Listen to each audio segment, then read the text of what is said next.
కీలకమైన రాజ్యాంగ సవరణ బిల్లు నిన్న పార్లమెంట్లో వీగిపోయింది. అయితే ఎన్డీఏ పక్షాలు మాత్రం ఈ అంశాన్ని విడిచిపెట్టడం లేదు. ఎన్డీఏ తన యాక్షన్ ప్లాన్ని ప్రకటించింది. దేశవ్యాప్తంగా విపక్షాల్ని టార్గెట్ చేసే పనిలో ఉంది. మరోవైపు కేంద్ర కేబినెట్తో పాటు 2 కీలక సమావేశాలు జరగబోతున్నాయి.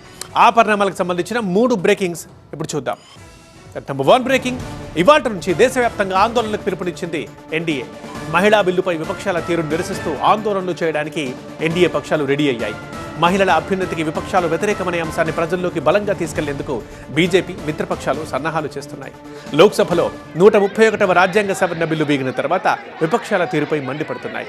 ఎన్డీఏ పక్షాలు, కాంగ్రెస్ మిత్రపక్షాలు మహిళలకు ద్రోహం చేశాయంటూ విమర్శలు గుప్పిస్తున్నాయి.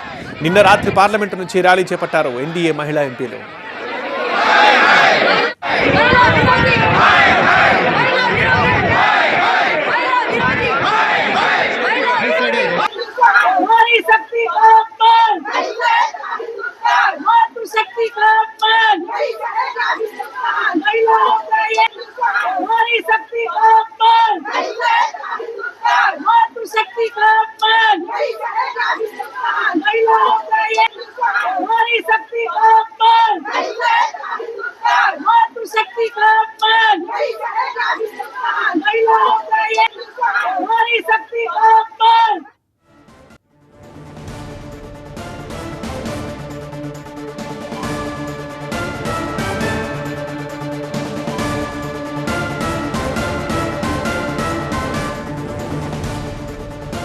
సెకండ్ బ్రేకింగ్ చూద్దాం. మరోవైపు పార్లమెంట్ ప్రత్యేక సమావేశాలు ఇవాల్టితో ముగుస్తున్నాయి.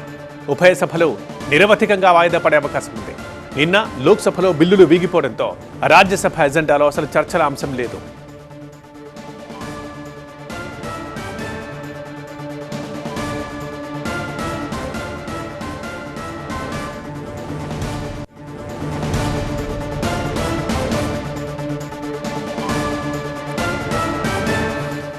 ప్రధాని మోదీ నేతృత్వంలో ఇవాళ కేంద్ర కేబినెట్ సమావేశం ఉంది. కేబినెట్ భేటీలో పలు నిర్ణయాలు తీసుకునే ఛాన్స్ కనిపిస్తోంది. కేబినెట్ భేటీకి ముందు మరో 2 కీలక సమావేశాలున్నాయి. భద్రతా వ్యవహారాల కేబినెట్ కమిటీ CCSతో పాటు ఆర్థిక వ్యవహారాల కేబినెట్ కమిటీ CCEA సమావేశం కూడా ఇవాళ ఉన్నాయి. పశ్చిమాసియా పరిణామాలతో పాటు దేశ ఆర్థిక స్థితిగతులపై ఈ 2 సమావేశాలను చర్చిస్తారు.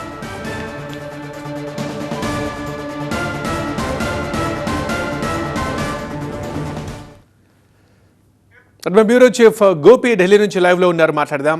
గోపి, ఇవాళ మొత్తం ఎన్ని సమావేశాలు ఉన్నాయి, ఏ సమావేశాల్లో దేని గురించి చర్చించబోతున్నారు, అండ్ ఇక మహిళా రిజర్వేషన్ బిల్లుకు సంబంధించి కానీ డీలిమిటేషన్కి సంబంధించి కానీ ఎన్డీఏ యాక్షన్ ప్లాన్ ఎలా ఉండబోతోంది నెక్స్ట్? ఎస్, చాలా కీలక సమావేశాలు ఉన్నాయి. ఈరోజు పార్లమెంటు సమావేశాలు ముగుస్తాయి, 3వ రోజు.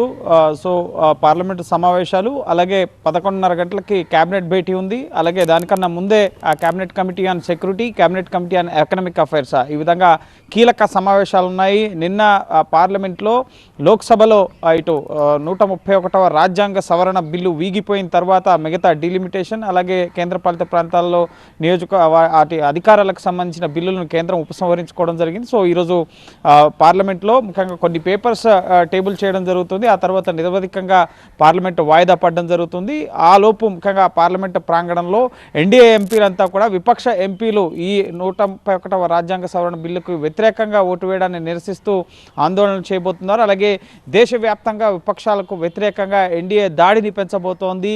విపక్షాలు మహిళా వ్యతిరేకులు, మహిళలకు చట్టసభల్లో 2029 నుంచే అధికారాన్ని ముఖ్యంగా వాళ్ళకు అవకాశాలను కల్పించేందుకు తీసుకొచ్చిన బిల్లును వ్యతిరేకించాయి అన్న అంశాన్ని ప్రజల్లోకి ముమ్మరంగా తీసుకెళ్లేందుకు ఒక కార్యాచరణ సైతం ఎన్డీఏ రూపొందిస్తోంది. అందులో భాగంగా బీజేపీతో పాటు ఎన్డీఏ భాగస్వామ్య పక్షాలు కూడా ఇటు విపక్షాలు ఏ విధంగా మహిళలకు చట్టసభలో రిజర్వేషన్ల కల్పనకు తీసుకొచ్చిన బిల్లుని వ్యతిరేకించాయి అన్న అంశాన్ని ప్రజల్లోకి తీసుకెళ్లబోతున్నారు. సో సభ ప్రారంభానికి ముందు అలాగే సభలో కూడా ఎన్డీఏ ఎంపీలు విపక్షాలకు వ్యతిరేకంగా నినాదాలు, ఆందోళనలు చేసే అవకాశం ఉంది. ఇక క్యాబినెట్ భేటీ కన్నా ముందు ప్రధానంగా cabinet committee on security, committees ప్రధాని నరేంద్ర మోడీ అధ్యక్షతన కేంద్ర మంత్రులు అమిత్ షా, రాజ్నాథ్ సింగ్, నిర్మలా సీతారామన్, అలాగే జాతీయ భద్రతా సలహాదారులు, త్రివిధ దళాధిపతులు కూడా ఈ కేబినెట్ కమిటీ ఆన్ సెక్యూరిటీస్లో పాల్గొనడం జరుగుతుంది. ముఖ్యంగా పశ్చిమాసియా యుద్ధ పరిస్థితులు, అలాగే దాని ప్రభావం భారత్ పైన ఏ విధంగా ఉంది, హార్మోజ్ జలసంధికి సంబంధించి ముఖ్యంగా అమెరికా అలాగే ఇరాన్ మధ్య చర్చలు, సో వీటన్నిటికి సంబంధించిన అంశాలపైన కూడా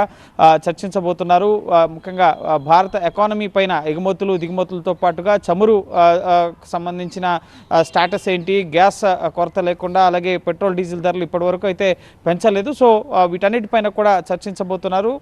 ముఖ్యంగా కేబినెట్ కమిటీ ఆన్ ఎకనామిక్ అఫైర్స్లో కూడా కీలక అంశాలకు సంబంధించి ఆర్థికపరమైన అంశాలకు సంబంధించి నిర్ణయాలు ఉండబోతున్నాయి. అలాగే కేబినెట్లో కూడా మౌలిక సదుపాయాలకు సంబంధించి కొన్ని కీలక నిర్ణయాలు తీసుకునే అవకాశం ఉంది. సో ఓవరాల్గా నిన్న పార్లమెంట్లో ఈ 131 రాజ్యాంగ సవరణ బిల్లు వీగిపోయిన తర్వాత విపక్షాలపై దాడిని పెంచడంతో పాటుగా రెగ్యులర్ యాక్టివిటీస్ పైన కేంద్ర ప్రభుత్వం దృష్టి సారించబోతోంది. రైట్ గోపి.